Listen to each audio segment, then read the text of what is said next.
నమస్తే, నా పేరు Shivaji. Welcome to our channel. ఇద్దరు వ్యక్తుల మధ్య గొడవలను రెండు కులాల మధ్య గొడవలుగా మార్చేసి రాజకీయాలు చేయడము చూసాము.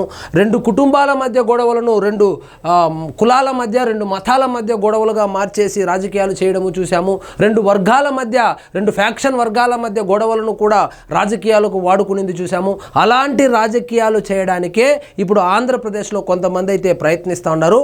అదేంటంటే మన ఉమ్మడి నెల్లూరు జిల్లాలో కందుకూరు నియోజకవర్గంలో ఒక ఇద్దరు స్నేహితులు వాళ్ళ ఆర్థిక కారణాల వల్ల కొన్ని వ్యక్తిగత కారణాల వల్ల గొడవలు పడి లక్ష్మీనాయుడు అనేటువంటి కాపు సామాజిక వర్గానికి చెందినటువంటి వ్యక్తిని కమ్మ సామాజిక వర్గానికి చెందినటువంటి హరిశ్చంద్ర ప్రసాద్ అనే ఆయన కారుతో గుద్ది చంపేశాడు. సో ఇక్కడ కమ్మ కాపు గొడవలు కాదు, వాళ్ళిద్దరూ కులాలకు అతీతంగా ఎన్నో సంవత్సరాలుగా స్నేహితులు. వాళ్ళు ఇద్దరు కలిసి వర్క్ చేసేవాళ్ళు. వాళ్ళిద్దరూ తెలుగుదేశం పార్టీకి సంబంధించినటువంటి వాళ్ళు ఒకే ఊర్లో కూడా ప్రతిరోజు కలిసి తిరిగేవాళ్ళు. కానీ వాళ్ళ మధ్య కొన్ని గొడవల వలన, కొన్ని వ్యక్తిగత కారణాల వలన, నేను ఇక్కడ వీడియోలో చెప్పలేను కానీ కొన్ని వ్యక్తిగత కారణాల వలన, ఆర్థిక లావాదేవీల వలన వాళ్ళిద్దరి మధ్య గొడవలు వస్తే ఆ హరిశ్చంద్ర ప్రసాద్ అనేటువంటి కమ్మ సామాజిక వర్గానికి చెందినటువంటి వ్యక్తి ఈ లక్ష్మీనాయుడు అనేటువంటి కాపు సామాజిక వర్గానికి చెందినటువంటి వ్యక్తిని హత్య చేశాడు. కారుతో గుద్ది తొక్కించి హత్య చేశాడు. ఇందులో పోలీసులు తక్షణమే స్పందించి ఆ హరిశ్చంద్ర ప్రసాద్ని, తెలుగుదేశం పార్టీ కార్యకర్త అయినప్పటికీ ఇక్కడ కొసమేరిపోయిందంటే ఇద్దరు కూడా తెలుగుదేశం కార్యకర్తలే. అతను కాపు సామాజిక వర్గానికి చెందిన వాడు అయినా కూడా తెలుగుదేశం పార్టీ కార్యకర్తనే, ఇతడు కమ్మ సామాజిక వర్గానికి చెందిన వాడు అయినా కూడా తెలుగుదేశం కార్యకర్తనే. ఎందుకంటే ఆ ఊరంతా తెలుగుదేశమే.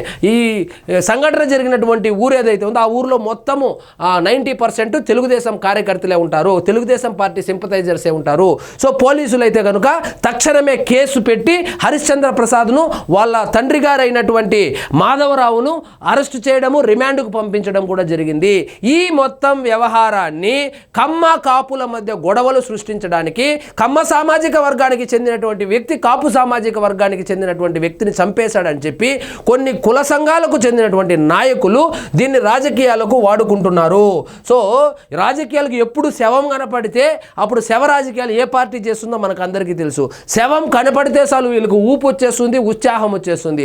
సో ఆ ఇద్దరు చిన్న పిల్లలు ఉన్నారు ఆయనకి, చనిపోయిన అతనికి.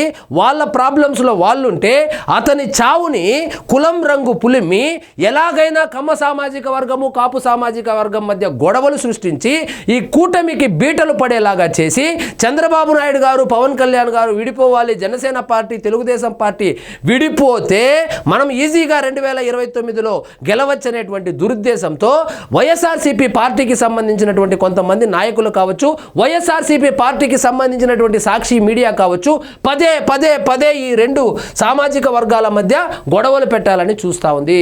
సో ఆంధ్రప్రదేశ్లో ఏ రెండు వర్గాల మధ్య ఈజీగా గొడవలు పెట్టచ్చంటే అది కమ్మలు కాపు సామాజిక వర్గం అని చరిత్ర చెబుతుంది. కానీ ఇప్పుడు పరిస్థితులు అలాగా లేదనుకోండి. కానీ పాత చింతకాయ పచ్చడి స్ట్రాటజీనే తీసుకొని కొంతమంది కాపు సామాజిక వర్గానికి చెందినటువంటి ఆ కుల నాయకులు ఎవరైతే ఉన్నారో వాళ్ళని తీసుకొచ్చి పరామర్శించేలాగా చేసి, ప్రెస్ మీట్లు పెట్టి రెచ్చగొట్టేలాగా చేసి, సోషల్ మీడియాలో పోస్టులు పెట్టించి అందులో నుంచి రాజకీయ లబ్ధి చేకూర్చాలి, ముఖ్యంగా జగన్మోహన్ రెడ్డి గారిని ముఖ్యమంత్రిగా చేయాలనేటువంటి ఒక కపట నాటకానికి శ్రీకారం చుట్టారు.